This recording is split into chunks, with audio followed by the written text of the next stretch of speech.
రోజుల క్రితము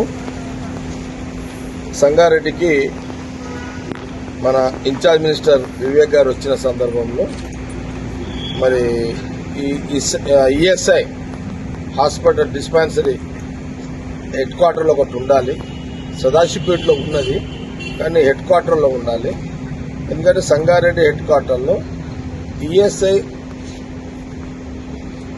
ఎలిజిబుల్ ఉన్నటువంటి ఏదైతే ఫ్యాక్టరీస్ ఉన్నాయో ఆ ఫ్యాక్టరీలకు సంబంధించిన కార్మికులకు డిస్పెన్సరీ ఇక్కడ ఈఎస్ఐ ఉంటే బాగుంటుంది అని నిర్మల గత కొన్ని రోజుల క్రితము మినిస్టర్ వివేక్ గారిని కోరిన సందర్భంలో అంతకుముందు కూడా దామోదర్ గారు కూడా చెప్పడం జరిగింది. ఇప్పుడు ఇన్ఛార్జ్ మినిస్టర్ వివేక్ గారే కాబట్టి అది కాకుండా ఆయన శాఖనే, వారి శాఖనే కాబట్టి వారు నిర్మల అడిగిన వెంటనే వారు స్పందించడం జరిగింది. మినిస్టర్ గారు immediately dispensary ESI hospital Sangareddy head క్వార్టర్లో శాంక్షన్ ఇవ్వడం జరిగింది.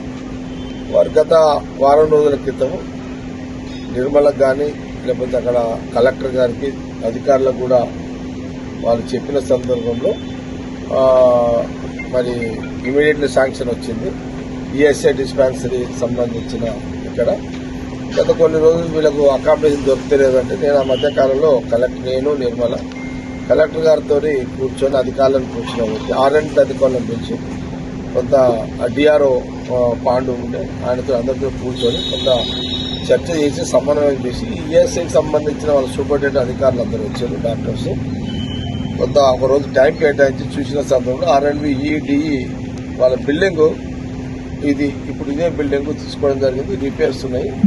సరే వారికి ఈఎస్ఐ వాళ్ళకి ఇప్పుడు రిపేర్లకు వాటికి శాంక్షన్ లేదు అని అంటే నేనే ఒక 8 లక్షలు సేట్ నడిపితే 8 లక్షలు ఖర్చు వస్తుందంటే నేను డబ్బులు ఏర్పాటు చేసిన. ఇక మనము శాంక్షన్లకు లేట్ కాకుండా నేనే ఒక 8 lakhs అరేంజ్ చేసిన. ఇప్పుడు పనులు స్టార్ట్ అవుతున్నాయి. ఈ 10th లోపల అటో ఇటో ఈ పనులన్నీ కూడా పూర్తి చేసి రూమ్స్ ఆ ఈఎస్ఐ డాక్టర్స్ వాళ్ళ సూపరింటెండెంట్ వాళ్ళు ఏదైతే వాళ్ళు ఏ రకంగా కావాలో చెప్పారు. వాళ్ళు ఈ ప్రస్తుతానికైతే ఇక్కడ ఒక 10 బెడ్రూమ్స్, దాదాపు ఒక 20 మందితో స్టాఫ్, 10 బెడ్స్ సంబంధించిన ఒక హాలు, అట్లాగే వాళ్ళు ల్యాబ్స్ ఉంటాయి, వాళ్ళ వెయిటింగ్ రూమ్స్ కానీ పేషెంట్ కూర్చోవడానికి కానీ ల్యాబ్స్ బ్లడ్ ల్యాబ్ కానీ ఇంకా ల్యాబ్స్ కానీ ఉంటాయి.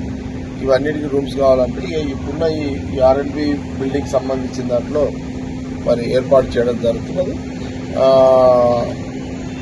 మనము ఈ 10 రోజులలో ఇంకో 10 రోజులు అటో ఇటో ఇవన్నీ పూర్తి చేసి వివేక్ గారు ఇన్ఛార్జ్ మినిస్టర్ వారి శాఖకు సంబంధించి వారి చేతుల మీదుగా ఈ హాస్పిటల్ని ప్రారంభించాలని దామోదర్ రాజనరసింహ గారు కూడా ఈ కార్యక్రమంలో అటెండ్ అవుతారు.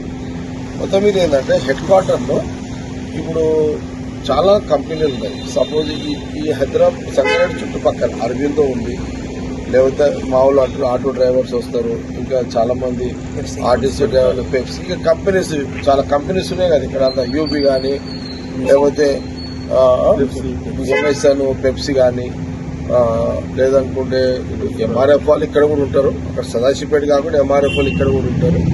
చుట్టుపక్కల ఈఎస్ఐ ఎలిజిబుల్ ఉన్న ఎన్ని కంపెనీలు అయితే ఉన్నాయో, ఎంతమంది కార్మికులు ఉన్నారో ఈఎస్ఐ ఎలిజిబుల్ ఉన్న వాళ్ళందరికీ ఇక్కడ డిస్పెన్సరీ ఏర్పాటు వల్ల అన్ని ఎమర్జెన్సీ కింద ఇక్కడ వస్తుంది. మరి అదే కాకుండా ఇప్పుడు చర్చ చేస్తున్న సందర్భంలో మా డిస్పెన్సరీ వచ్చిన వాళ్ళు ఏదైనా ప్రైవేట్ అంటే ఇక్కడ ట్రీట్మెంట్ ఇంకా పెద్ద ట్రీట్మెంట్ అవసరం అనుకుంటే వీళ్ళు అక్కడ సనత్ నగర్ ఈఎస్ఐ పంపిస్తారు, లేదంటే ఇక్కడ ఏదైనా చుట్టుపక్కల ఇక్కడ టౌన్లో ఏదైనా కార్పొరేట్ అంటే ప్రైవేట్ హాస్పిటల్ ఏవైతున్నాయో వాళ్ళకు కూడా వీళ్ళు పంపవచ్చు అంట. అలాంటి ఫెసిలిటీస్ కూడా ఈ ఈఎస్ఐ డిస్పెన్సరీలో ఉంటాయని చెప్తున్నారు. మొత్తం మీద ఇప్పుడు ఈ గత 10 ఏళ్ల కాలంలో కాంగ్రెస్ గవర్నమెంట్ లేకుంటే నేను ఏదైనా చేయాలన్నా కూడా ఏం చేయలేని పరిస్థితి ఉంటే అప్పుడంతా టీఆర్ఎస్ గవర్నమెంట్ ఉంటే. ఇప్పుడు కాంగ్రెస్ గవర్నమెంట్ వచ్చి 2 సంవత్సరాలు 2.5 సంవత్సరాలు జూన్ వస్తే సరే ఇప్పుడు ముఖ్యమంత్రిగా రేవంత్ రెడ్డి గారు, జిల్లా మినిస్టరు వివేక్ గారు మొత్తం మీద ఇక్కడ ఈఎస్ఐ ఒక డిస్పెన్సరీ సంగారెడ్డి హెడ్ క్వార్టర్లో ఈ బైపాస్ రోడ్డుకి ఆల్విన్ బైపాస్ రోడ్డు మనకు ఇది మన ఆర్డీఓ రెసిడెన్స్ బ్యాక్ సైడ్ అవుతుంది. ఎంపీడీఓ ఆఫీస్ పక్కకు వస్తుంది. ఇక్కడ ఒక డిస్పెన్సరీ ఈఎస్ఐ హాస్పిటల్ని ఈ 10వ తారీఖు లోపల వివేక్ మినిస్టర్ గారు మళ్ళా దామోదర్ గారి చేతుల మీదుగా మరి మొత్తం మీద నిర్మల చాలా అంటే ఆమెకు ఆల్రెడీ చాలా మంది కార్మికులు అడుగుంటారు నిర్మలని. అడిగిన క్రమంలో ఓ సందర్భంలో వివేక్ గారిని అడిగిన వెంటనే శాంక్షన్ ఇవ్వడం, ఏర్పాట్లను కూడా చేయడం జరుగుతుంది. దాన్ని ఒకసారి మరి మన వాళ్ళందరూ కూడా కిషన్ శెట్టి కానీ, లేకపోతే బ్లాక్ ప్రెసిడెంట్ జార్జ్, చైర్మన్ సంతు కానీ, టౌన్ ప్రెసిడెంట్ కిరణ్ కానీ, సిఆర్ చూస్తున్న ఏర్పాట్లంతా కూడా మొత్తం మీద ఒకసారి చూద్దామని వచ్చినాం. మొత్తం మీద ఒక మంచి పరిణామం, ఒక మంచి కాంగ్రెస్ గవర్నమెంట్లో ఒక మంచి అవకాశము. ఈ ప్రభుత్వము కార్మికుల కోసం ఒక డిస్పెన్సరీ ఈఎస్ఐ హాస్పిటల్ని ఏర్పాటు చేసే ఒక ప్రక్రియలో ఒక మంచి కార్యక్రమం అందుబాటులో ఉండే ఒక డిస్పెన్సరీ ఈఎస్ఐ హాస్పిటల్ని ఏర్పాటు చేయడం చాలా చాలా మంచిగా అనిపిస్తుంది.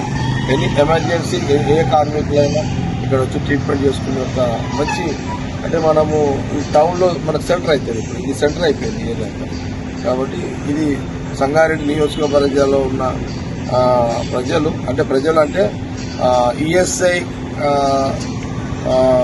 అర్హత కలిగిన కార్మికులందరికీ డిస్పెన్సరీ ఈఎస్ఐ హాస్పిటల్ ద్వారా వాళ్ళకు అందుబాటులో ఒక సర్వీస్ హాస్పిటల్ ఇక్కడ ఏర్పాటు చేయడం జరుగుతుందనే విషయాన్ని నేను ఈ వీడియో ద్వారా యావత్తు కార్మిక లోకానికి, కార్మికులకు అందరికీ కూడా తెలియజేయడం జరుగుతుంది.